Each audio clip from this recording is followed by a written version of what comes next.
श्रोते हो नमस्कार. मी चंद्रकांत पागे, मिशन ऑनलाईन काउन्सिलिंगचा चीफ काउन्सिलर. स्वगत या माझ्या विचार मंथनामध्ये आपलं सहर्ष स्वागत. आजचा विषय आहे एकत्र कुटुंब, विभक्त कुटुंब. एकत्र कुटुंब पद्धती ही खरं तर आपली संस्कृती. पूर्वीपासून चालत आलेल्या या एकत्र कुटुंब संस्कृतीत पैसे कमवण्याचा भार प्रामुख्यानं कुटुंब प्रमुखच उचलत असे. त्यामुळं त्यानं घेतलेला निर्णय सर्वजण मान्य करत. मतभेदाचा संबंधच नव्हता. आता जिथे कुठे एकत्र कुटुंब पद्धती अस्तित्वात आहे तिथं पैसे कमवणारी माणसं जास्त असतात. अर्थात महागाई, परिवाराच्या दिवसेंदिवस वाढत चाललेल्या गरजा यांचा आढावा घेता ती काळाची गरजही आहे. घरात आजी आजोबा असावेत. आजी आजोबा म्हणजे संस्कारांची विद्यापीठं ही वाक्य वैचारिकदृष्ट्या चांगली असली तरी काही घरातले आजी आजोबा स्वावलंबी असल्यामुळे प्रत्यक्षात त्यांचा एक वेगळाच ताठा अलीकडच्या काळात माझ्या नजरेत आला.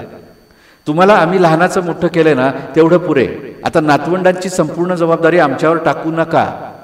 तुम्ही तुमच्या मुलामुलींची काय व्यवस्था बघायची ती तुमची तुम्ही बघा. आम्ही काही तुमच्यावर अवलंबून नाही आहोत. चांगली मस्त पेन्शन आहे. आम्हाला आमचं रिटायर्ड लाईफ आमच्या पद्धतीने जगायचं आहे असं मुलांना आणि सुनांना बजावणारे रिटायर्ड आई वडीलही काही घरात दिसून आलेत. घरात कमवणारी माणसं जास्त असली आणि घरच्या कामांची जबाबदाऱ्यांची जर व्यवस्थित विभागणी केली गेलेली नसली तर प्रत्येकालाच वाटत राहतं की माझ्यामुळं कुटुंब चाललंय. त्यामुळे साहजिकच प्रत्येकाची वेगवेगळी मतं. त्याचा परिणाम म्हणजे वादविवाद, कलह. त्यापुढं ज्या व्यक्तीचा अहंकार दुखावला जाईल त्या व्यक्तीनं सूडबुद्धीनं केलेल्या कृती. हे असं पाहिलं की एकत्र कुटुंब पद्धती अवलंबणं आणि पूर्वीच्या काळात सगळे कुटुंबीय जसे गुण्यागोविंदानं राहायचे तसं राहणं हे काम आता सोपं राहिलेलं नाही आहे हे जाणवतं. हा विचार करून काही लोक विभक्त राहणं पसंत करतात. पण तीही सर्वच्या सर्व मंडळी खुश असतील म्हणावं तर तसंही दिसत नाही आहे. कारण कुटुंब चौकोनी असूनही चौघांची तोंड चार वेगवेगळ्या दिशांना असल्याचंही दिसतंय. प्रत्येकाचे विचार वेगळे, जेवणाच्या वेळा वेगळ्या, आवडीनिवडी वेगळ्या, झोपण्याच्या वेळा वेगळ्या, उठण्याच्या वेळा वेगळ्या, एकमेकांशी बोलायलाच वेळ नाही.